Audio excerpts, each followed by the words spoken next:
Olá, boa tarde.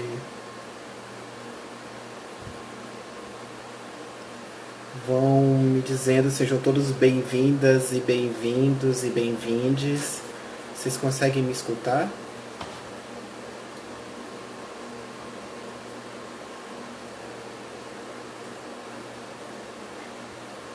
O áudio tá bom? Boa tarde.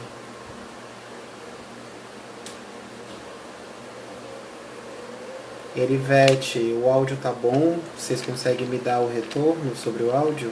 Tá bom?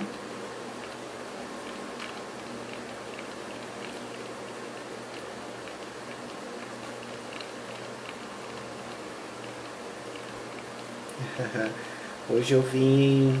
Beleza. Hoje eu vim em clima de boiada, clima de São João. Vamos festejar São João, pelo menos à distância. Tá baixo o volume? Melhorou?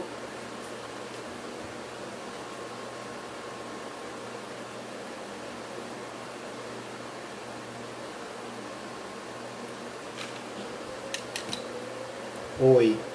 Tá muito baixo o volume? Tá bom?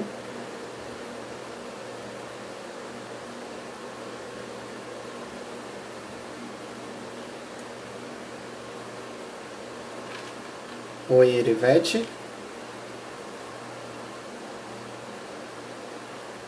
Tá bom. Isso. Obrigado pelo retorno. Pois é, saudade de um São João. Hoje eu vim descontraído pra gente brincar, mas falar sério também sobre um assunto muito importante. Ótimo, obrigado Sandra pelo retorno. Obrigado Catnip.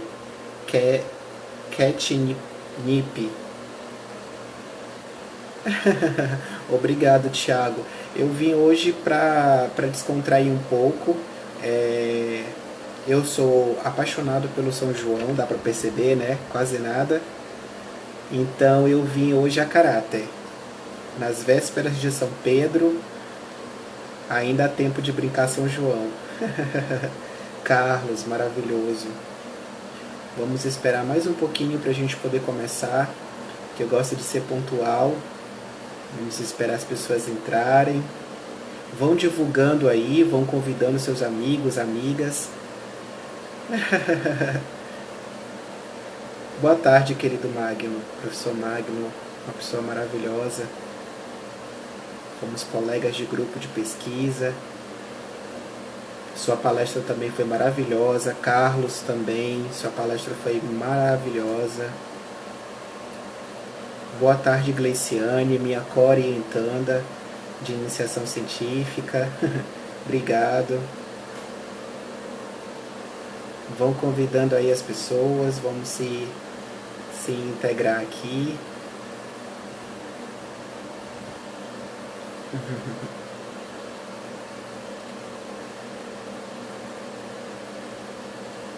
Sejam todos bem-vindos e bem-vindas. O tema da... Ó, até a caneta vocês reparam, criança. Então, o tema da live de hoje é discurso e análise sobre homossexualidade e homofobia no Brasil. Então a gente vai fazer um balancete, apresentar alguns aspectos conceituais sobre essa questão da homossexualidade e homofobia, tendo como referência a territorialidade brasileira. Magno, vocês são ótimos. Boa tarde, Luca. Seja bem-vindo. Luca Alencar, um querido.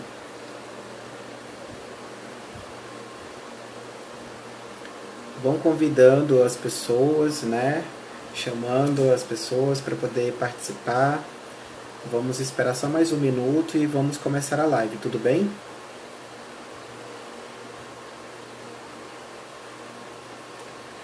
Matos também, maravilhoso. É bom ter vocês aqui.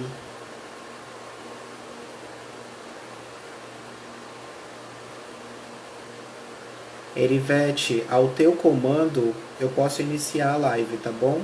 Se você já achar que podemos começar.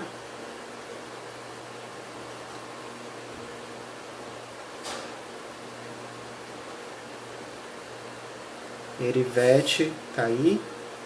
Boa tarde, professora Francisca. Foi minha diretora lá em Santa Inês.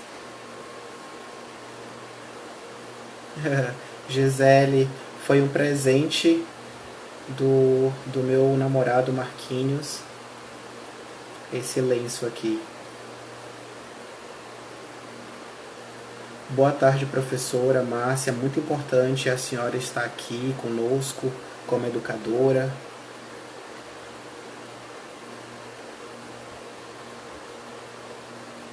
Muito bom. Bahia, a Bahia está com a gente. Muito bom.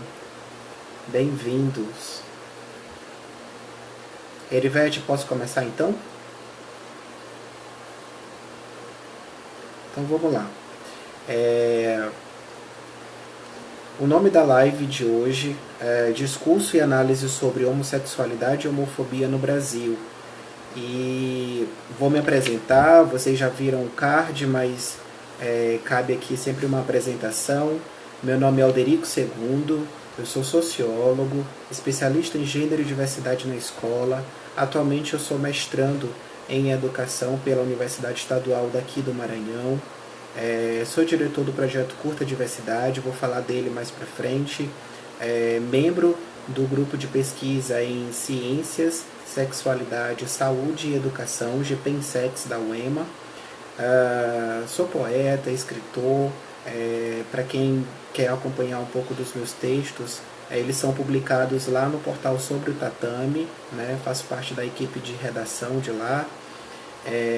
E sou voluntário, enfim, a gente vai se virando e resistindo a toda forma de opressão, certo? Tendo me apresentado, quando a Erivete me procurou para fazer a explanação dessa palestra, me veio a pergunta para vocês, né, da onde vem esse meu querer sobre os estudos de gênero, sexualidade e educação sexual. Eu acho importante a gente localizar a fala, né, da gente, para que vocês entendam da onde a gente está se posicionando, da onde a gente parte. Então, a primeira resposta a essa pergunta é devido ao fato da minha própria condição enquanto homem gay, homem cis gay, né? E durante essa minha construção identitária, eu despertei para as análises, para as questões de sexualidade, orientação sexual, educação sexual. Pela minha própria condição também de pesquisador, né? São Pedro falando aqui. Pela minha própria condição de pesquisador, tendo sido provocado desde a época da graduação em Ciências Sociais, por essas questões, né? E aí eu me lembro do meu primeiro trabalho como pesquisador, que foi junto ao movimento dos Sem Terra, onde eu tive contato com o movimento das Margaridas, né? Que, para quem não conhece, o movimento das Margaridas é um movimento de mulheres que é parte do movimento Sem Terra, e que lá elas também têm mulheres lésbicas, e aquilo dali já começou a me despertar para os estudos de gênero e sexualidade. E mais recentemente eu justifico a minha condição de pesquisador pela minha própria condição de mestrando, né? E o mestrado ele tem me possibilitado uma instrumentalização pedagógica no que diz respeito a essa questão da educação sexual, que eu acho importantíssimo essa discussão. Por isso eu fico muito feliz de ter pessoas aqui ligadas à educação que estão acompanhando esta live, porque eu preparei esse material pensando principalmente nesses profissionais de linha de frente da educação, que estão nas escolas públicas e particulares, nas universidades públicas e particulares do Brasil. Ok?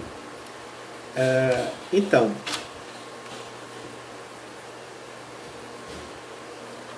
certo.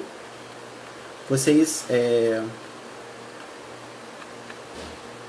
É muito importante a Márcia estar participando, o Carlos está salientando aqui que ela está participando desde o começo. Isso é muito importante porque ela vai ser um instrumento de reprodução desse discurso, um discurso inclusivo, e a gente vai falar sobre o que a gente está falando de discurso, né? O próprio tema dessa live fala sobre discurso e o que a gente considera por discurso. Eu tenho me debruçado nos estudos Foucaultianos e Foucault aponta que o discurso são práticas descontínuas, que podem se ignorar e se excluir.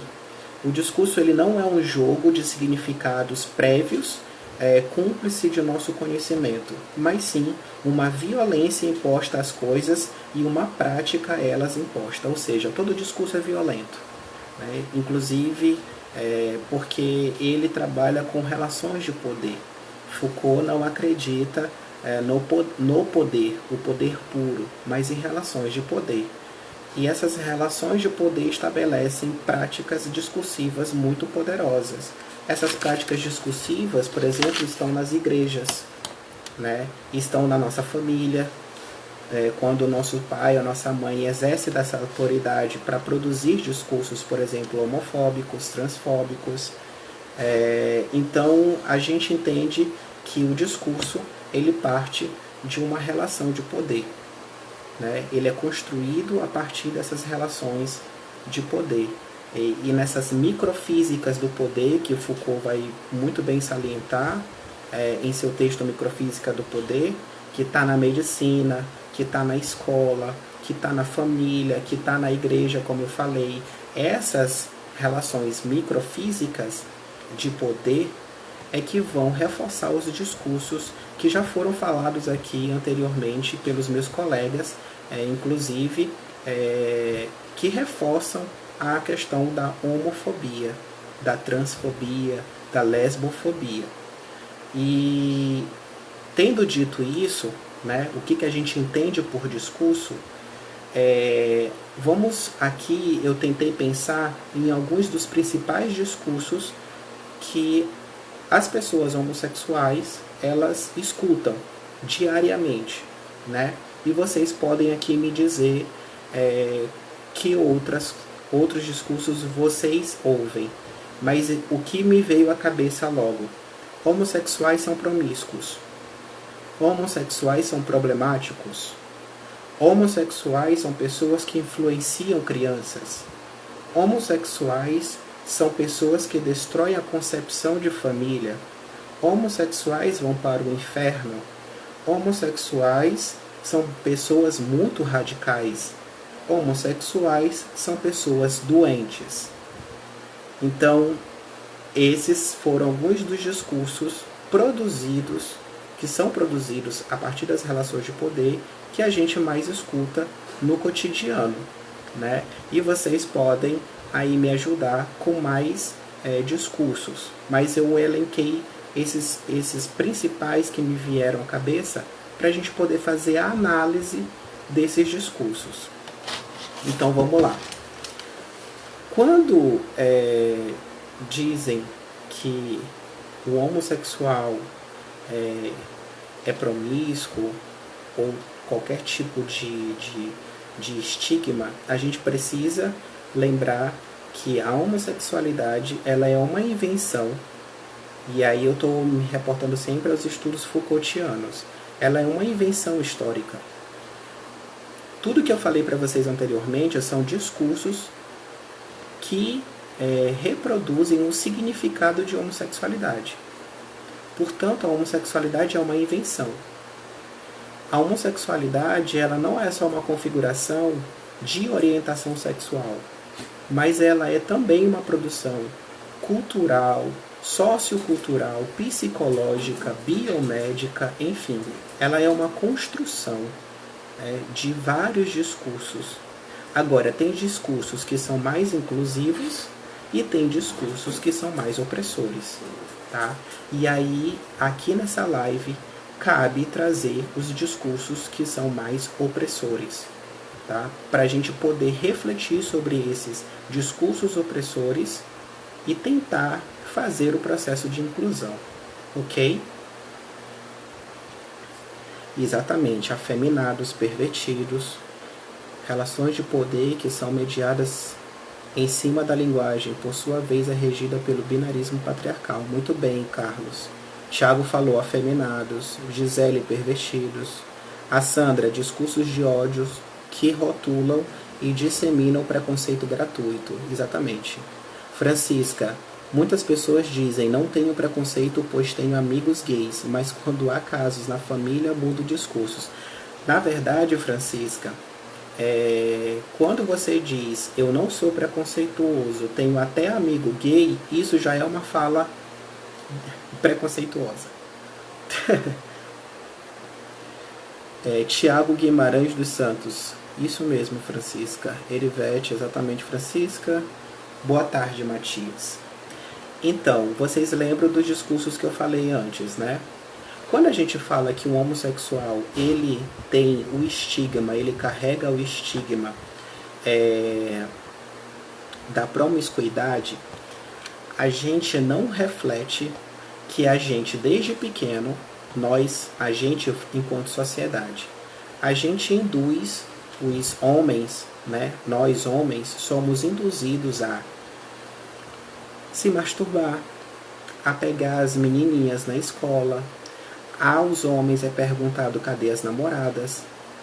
Aos homens é delegado a função de não usar camisa quando está suado ou quando está com calor. Aos homens é delegado o espaço da rua. E o que é feito com as mulheres? Nas mulheres não pode se masturbar, não pode usar vestido muito curto, não pode ficar muito tarde na rua, não pode tirar a roupa quando está com calor, é tudo o oposto. Vocês concordam com isso? Né?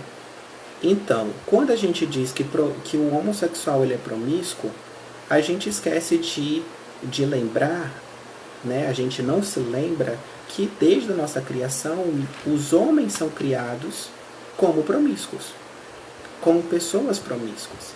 E os homens heterossexuais, eles são muito bem aplaudidos quando são promíscuos, porque o homem heterossexual que tem 2, 3 namoradas é o bode, né? Tem até aquele ditado popular que diz, tire suas cabritas que meu bode está solto. Não é isso? Então, por que o homossexual ele é estigmatizado e o hétero é aplaudido? Pela própria condição de homossexual. É bem claro e nítido que o posicionamento do homossexual, por ele ter uma condição ligada ao feminino, e tudo que é feminino é ridicularizado, então tudo que é masculino é enaltecido. Se os homens heterossexuais, eles são os machões, né, eles são os donos do mundo, isso é um comportamento aceitável culturalmente. Mas, se eu vejo mulheres fazendo isso, ou pessoas com um comportamento considerado desviante, então eu não aceito isso. Culturalmente não é aceito. Então a gente tem aí um discurso, né, claramente homofóbico, nitidamente homofóbico, que é colocado pra gente desde criança. Homens podem, mulheres não. Homens héteros podem, homossexuais não. Certo? E aí a gente tem aqui, me aparecem 3 definições, 3 conceitos, 3 categorias que precisam ser faladas. A primeira delas é a orientação sexual. Ontem foi falado pela Mayra e eu concordo que essa sigla LGBT ela já não dá mais conta do processo histórico que vivemos. Eu também sou a favor de uma separação dessas siglas, porque as especificidades existentes entre L, G, B e T é imensa, né? Muitas pessoas me perguntam, inclusive, dessa questão dessa sigla. Qual é o certo? Qual é o errado? O que se deve dizer? E eu respondo da seguinte forma. LGBT também é uma construção, é uma invenção. E é uma invenção coletiva. Nós, durante muito tempo, lutamos lado a lado e me parece que agora é preciso caminhar com as próprias pernas. Não que a gente vai anular os discursos uns dos outros, mas a gente precisa refletir que a demanda, a particularidade desse processo histórico, ela precisa caminhar sozinha, né? Então, lésbicas têm suas demandas, bissexuais têm suas demandas, gays têm suas demandas, pessoas trans têm suas demandas. Agora, quando a gente mistura orientação sexual e identidade de gênero, isso dá mais uma demanda, que é o que o professor Carlos está salientando aí. Então, orientação sexual, que fique bem claro, e aí eu me utilizo de um conceito do Cláudio Picasio.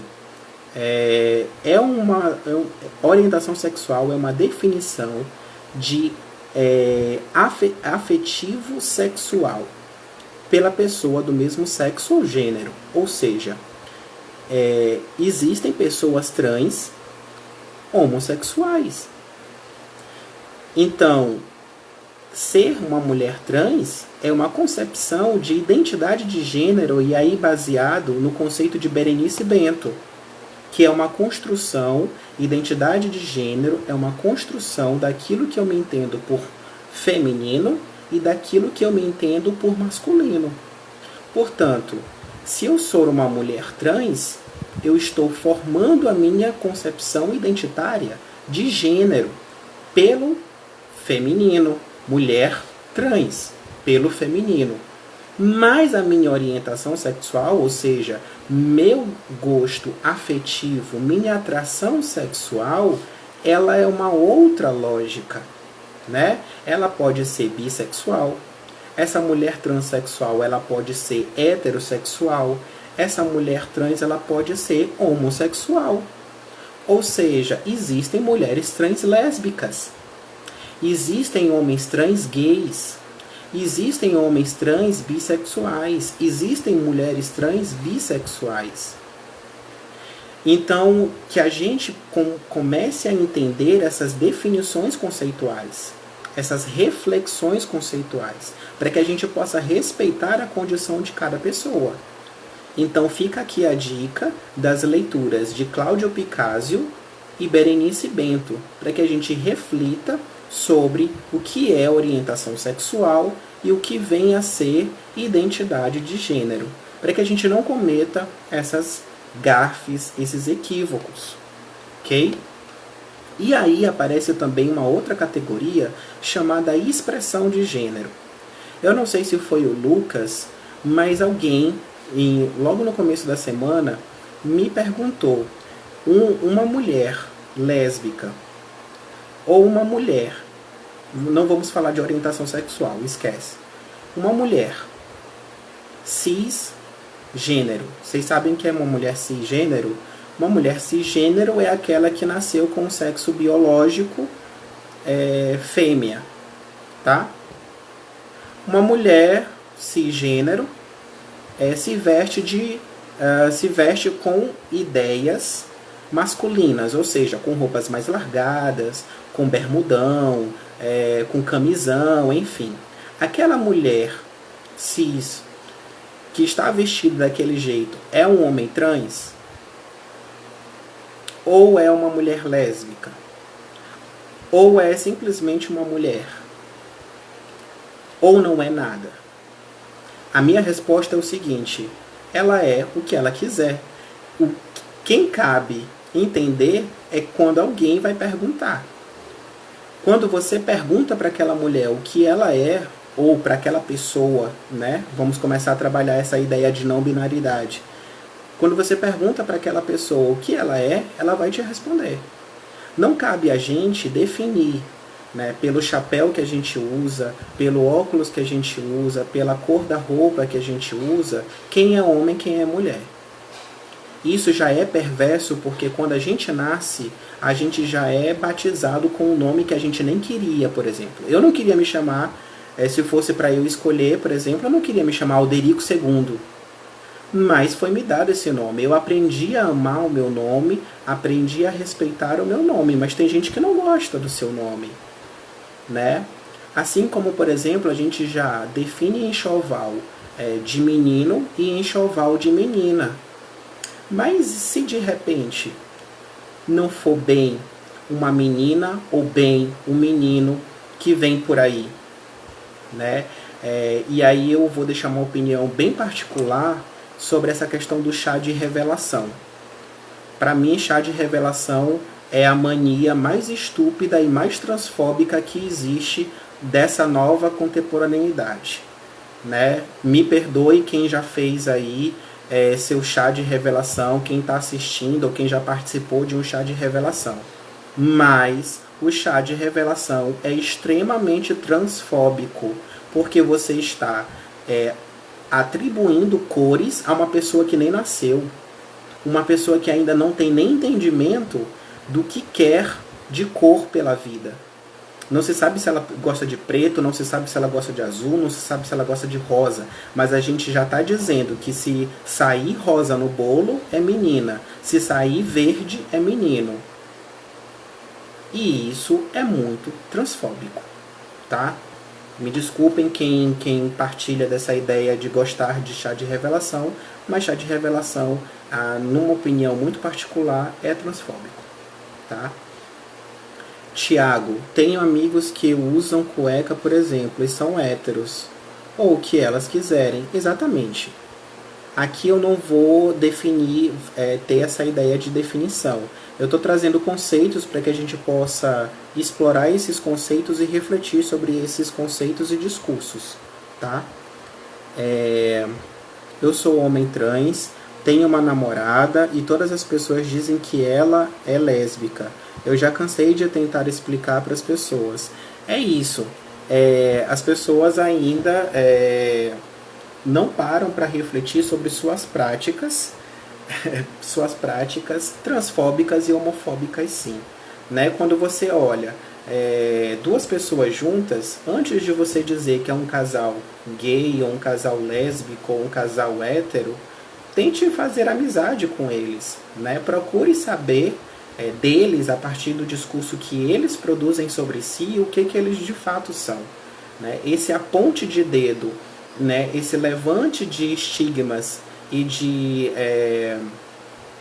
marcas, isso já começa desde pequeno. A Guacira Lopes Louro, ela fala sobre essas marcas em seus textos. Também é uma outra dica de leitura que eu deixo aqui, tá?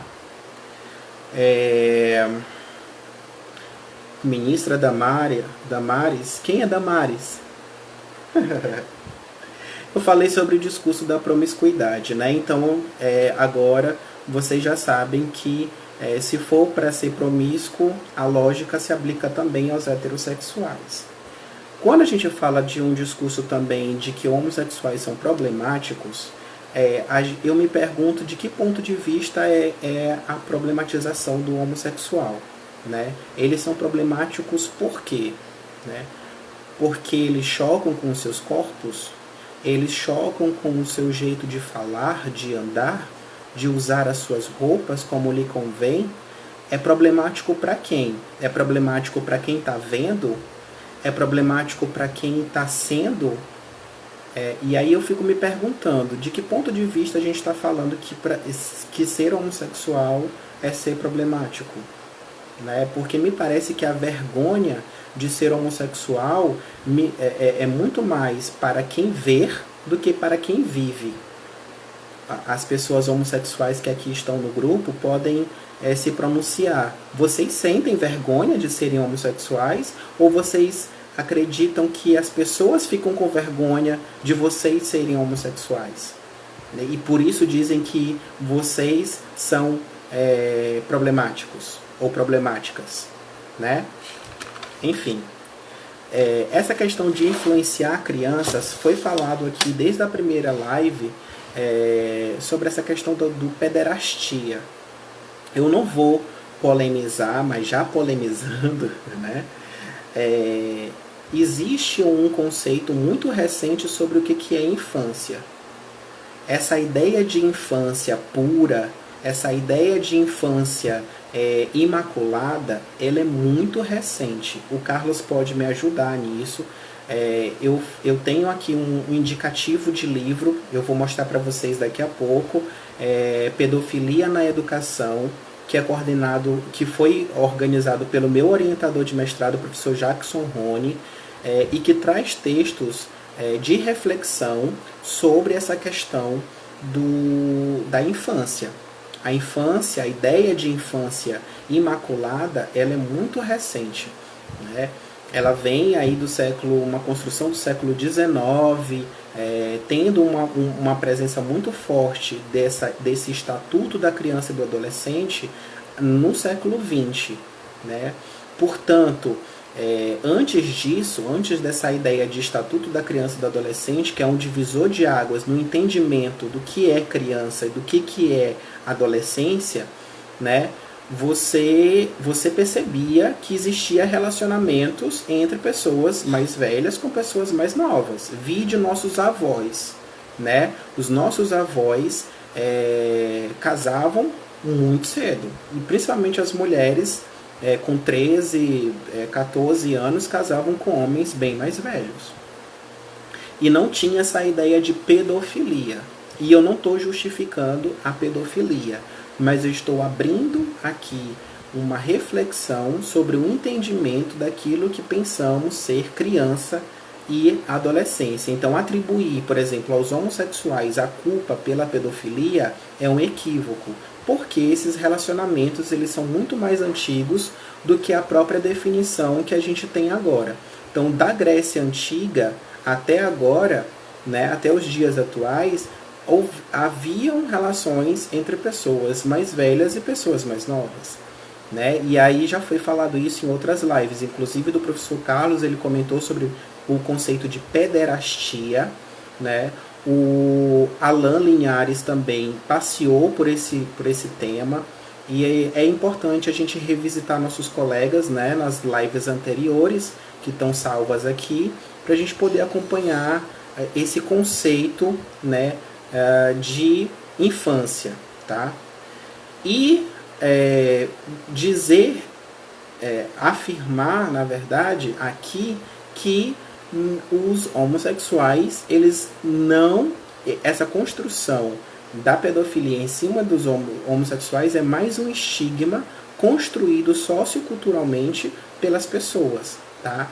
A fim de ridicularizar esse segmento, tá bom? Mas isso não é uma prática exclusiva dos homossexuais, né? A gente sabe, né, que existem várias pessoas heterossexuais que estupram, né, que fazem a molestação de crianças e de adolescentes, tá? Apesar de viver rodado de pessoas com mente pequena e que tentam me diminuir, a cada dia, graças a Deus, me torno mais forte. Matos, estamos juntos, tá? Eu tenho orgulho de ser trans. É isso, Matos é um amigo de Santo Inês, se tornou um amigo aqui a partir das lives, e é isso mesmo, a gente precisa mostrar orgulho e fazer com que as pessoas respeitem essas nossas condições e construções identitárias, culturais. Eu falei também sobre o discurso da família, né, que os homossexuais eles são taxados principalmente pelo discurso religioso de que os homossexuais eles destroem a família, a concepção da ideia de família. E aí novamente eu faço mais uma reflexão. O que entendemos por família, né? Qual é a nossa lógica? Qual é o nosso ponto de partida sobre a ideia de família? Né? O que é família? Que tipo de família nós estamos falando? Porque existem outras sim, inclusive juridicamente, existem ideias, concepções de famílias. Hoje, por exemplo, uma única pessoa morando com seus cachorros, há uma lógica, há um entendimento construído ali sobre essa família. Uma família com uma pessoa e 2 cachorros. E existem as famílias matriarcais, né, onde são chefiadas por mães, por mulheres. Existem as famílias homoafetivas, né, Existem as famílias de avós, né, que são parentais, famílias onde os tios criam os seus sobrinhos, onde os avós criam os seus netos. Então, essa concepção de família, pai, tipo adesivo de carro, né? Você já viram aqueles adesivos de carro bonitinho que tem um pai, a mãe, um menino, uma menina e um cachorro? Eu acho aquilo incrível. É aquela ideia de família perfeita. É a família tradicional brasileira, né? Então, assim, o Carlos está aqui apresentando a família dele, né? Então, assim, existem famílias de amigos. As famílias que não são sanguíneas, né? Essa ideia de família também rompe com a questão sanguínea, né? A gente tem um entendimento de que família é só quem está ali provendo as coisas, quem está dentro de casa, ou quem tem o mesmo sangue, mas existem a família de amigos, certo? E existem leituras sobre família do Tomás Tadeu da Silva. Deixa eu ver aqui, me ajuda, Carlos. Às vezes dá um branco. O próprio Zygmunt Bauman vai refletir sobre esse conceito pós-moderno de família, certo? Existem autores que vão falar sobre essa questão. Eu prometi, agora eu me lembrei, uma série de dicas de filmes, tá? Eu vou falar sobre o projeto Curta Diversidade daqui a pouco, mas essas listas, eu tenho 2 listas que eu já mandei para a Erivete e ela vai mandar para todo mundo que se inscreveu no evento, tá? Via e-mail. Tá? Ela vai mandar para vocês 2 listas com filmes, séries, documentários que vocês podem procurar sobre essa temática que eu estou dando aqui para vocês, tá? Para facilitar a melhor compreensão desses conceitos. Por fim, eu falei sobre o discurso religioso de que o homossexual vai para o inferno. E aí eu me pergunto será que todo homossexual é cristão? Né? Será que um homossexual ele não pode ter outras fé ou ter outras religiões? Né? Será que toda religião condena a homossexualidade? E aí eu respondo para vocês, não. Né? O homossexual ele é uma pessoa como qualquer outra e tem o direito de ter a sua liberdade religiosa. Né? Ele tem as suas escolhas religiosas. Todo homossexual tem direito às suas escolhas religiosas, seja quais forem elas. E nem todas as religiões condenam a homossexualidade. O hinduísmo, por exemplo, lá na Índia, as pessoas transexuais são idolatradas como semideusas. Né? São pessoas que são respeitadas por serem pessoas transexuais. Porque as pessoas acreditam que elas foram escolhidas, ou eles foram escolhidos, para estarem aqui na Terra abençoando as pessoas. Né? Então, há um entendimento, nem toda religiosidade, nem toda religião condena a homossexualidade. Deixa eu ler aqui o comentário de vocês. Família de anúncio de margarina, é isso. Famílias mosaicos. Eu moro só com a minha mãe desde os meus 3 anos de idade. Conheci uma vez as 2 mães de um aluno da educação infantil de uma escola que trabalhei. O Tiago, né? O Matos, voltei a morar com os meus pais há pouco tempo. Sou filho adotivo, mas espero logo conseguir ter o meu próprio aconchego. É o que todos nós esperamos quando a gente tem uma condição não muito favorável familiar. Tiago, já ouvi falar de lésbicas que são pastoras. Inclusive aqui em São Luís, Tiago, existem igrejas inclusivas. Inclusive igrejas evangélicas, né? Igrejas cristãs evangélicas. Matos, nossa, já ouvi muito, você vai para o inferno. O inferno de quem, gente? A gente já vive o inferno todo dia, né? Eu costumo brincar de que a pessoa não precisa nem me mandar para o inferno, porque o inferno já é pra cá, é aqui mesmo, né, para as pessoas LGBTs. A Sandra tá falando, o homossexual é um ser humano e como tal deve ser respeitado em sua singularidade, com certeza. Márcia, ótimo, auxílio ao pedagógico sobre as listas. Essas listas, elas têm que chegar nas pessoas, viu, Erivete? Tiago, minha mãe fala até hoje quando ela lembra das coisas horrendas que falavam de mim pelo fato de eu ser criado só por ela. Carlos, existem igrejas inclusivas com uma perspectiva de acolhimento e coordenadas por pessoas LGBTs. Sim. Exatamente.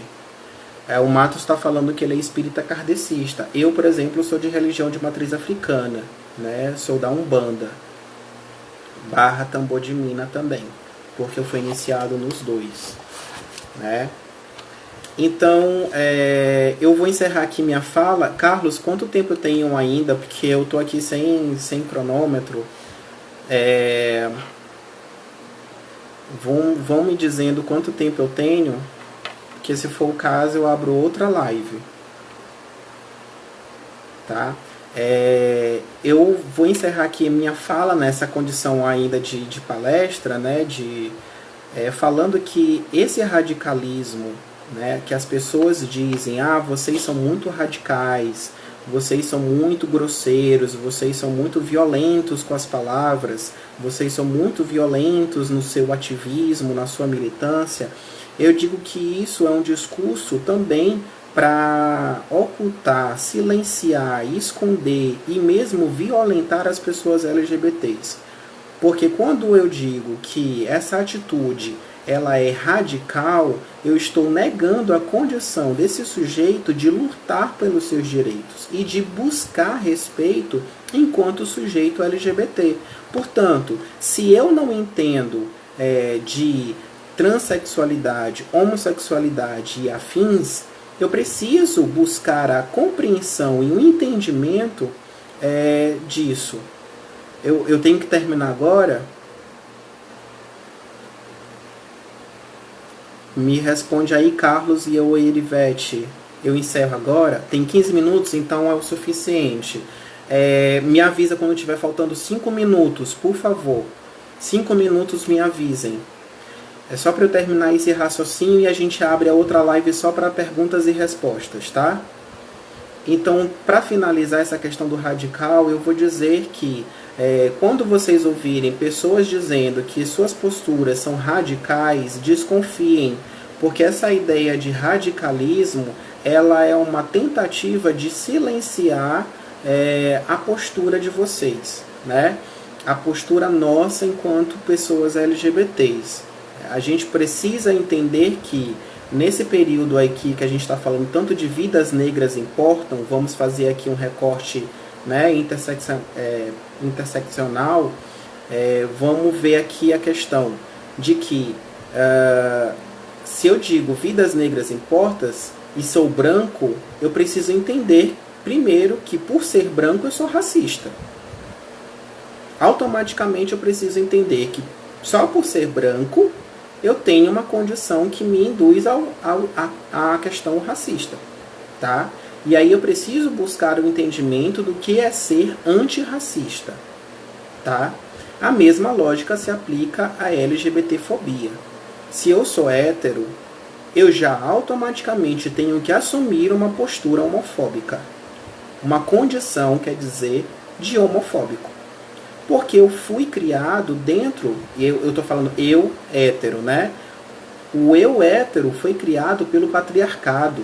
O eu hétero foi criado pela heteronormatividade. O eu hétero foi criado pelo machismo. Portanto, ele automaticamente já está numa condição homofóbica, transfóbica, bifóbica, lesbofóbica, tá? Então, desculpem aos heterossexuais que estão aqui, mas é esse o entendimento. É essa lógica sobre homofobia. Eu preciso entender que meu lugar é um lugar homofóbico. E aí eu preciso conhecer as pessoas LGBTs, o discurso produzido por elas, para eu me tornar a pessoa mais inclusiva possível, menos LGBTfóbico, tá? É essa a lógica. Eu preciso entender que a minha condição patriarcal, machista, heteronormativa, ela é opressora. E eu preciso entender que determinados comportamentos meus, eles ofendem, eles silenciam, eles machucam, eles violentam, né, as pessoas LGBTs. Tá? Então a gente precisa entender isso. Ok? Por fim, as pessoas LGBTs não são pessoas doentes. E esse discurso já foi superado em 1990, quando a homossexualidade saiu dos recortes do CID, né? E a transexualidade em 2018, 2019, se eu não me engano, a transexualidade deixou de ser vista como algo patológico. Tudo bem? Temos quantos minutos?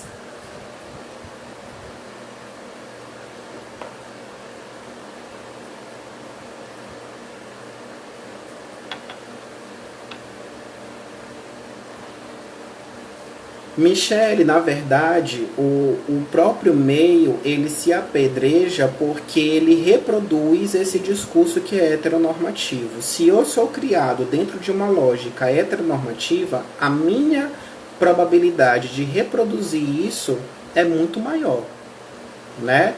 Quem dera se a gente tivesse os lares inclusivos, mas, inclusive, casais LGBTs criam seus filhos numa lógica heteronormativa, tá?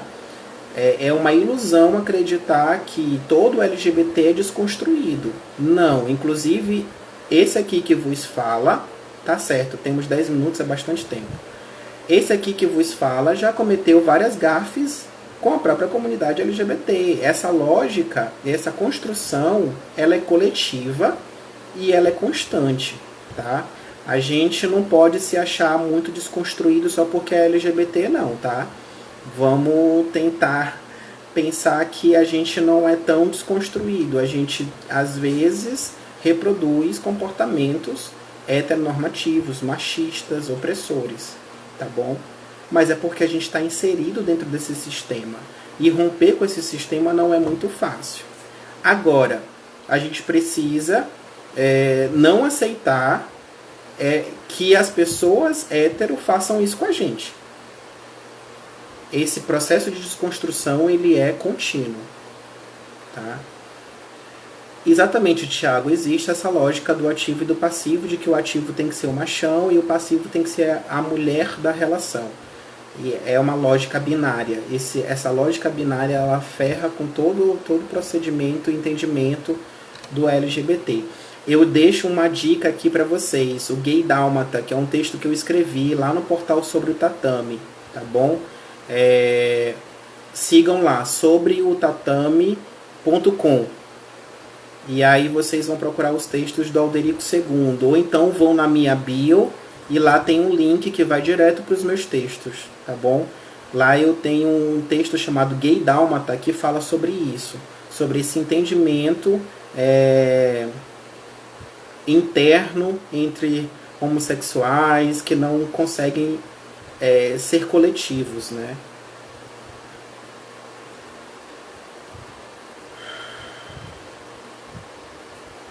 Ah, tá. Obrigado, Carlos. O Gay Dálmata é uma invenção categórica minha e de um amigo. A gente conversando, a gente chegou nessa categoria do Gay Dálmata. Se você quer saber o que é Gay Dálmata, vai lá ler o texto.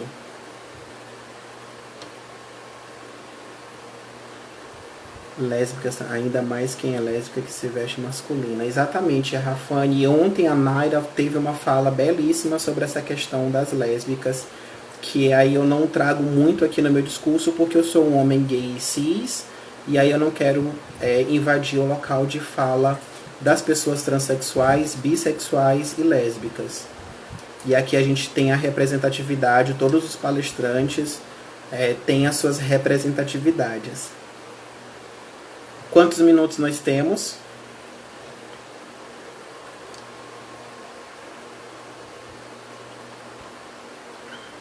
Alguém gostaria de fazer pergunta? Agora a gente pode abrir para as perguntas.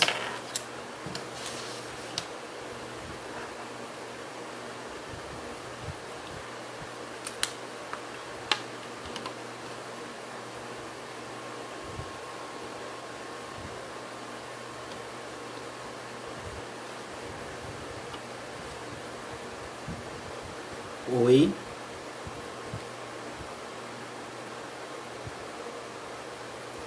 Michele, muitas pessoas reclamam que o meio LGBT não tem união, né? Mas não é que o meio LGBT não seja unido, é como eu estou te falando, ele reproduz uma lógica opressora a qual ele está inserido. Então, eu acho que as perguntas elas foram surgindo, os comentários foram surgindo durante a live. Acho que não há necessidade de abrir nenhuma outra live. Eu vou me colocar à disposição aqui para vocês, para qualquer tipo de dúvida, para qualquer tipo de conversa. Adicionem meu perfil. O projeto Curta Diversidade também está aqui. É só jogar, procurar Curta Diversidade. O meu é Alderico II. E a gente está aberto para o debate, tá bom? Qualquer dúvida me procurem, eu mandarei material. Agradeço a Erivete, agradeço aos meus colegas que estiveram aqui comigo até agora, agradeço a participação de vocês, tá bom? Erivete vai mandar para vocês o material que eu enviei já para ela, tá bom? Então aguardem a lista de e-mails ou de filmes que eu prometi, tá bom? Um beijo, Carlos, um beijo, Magno.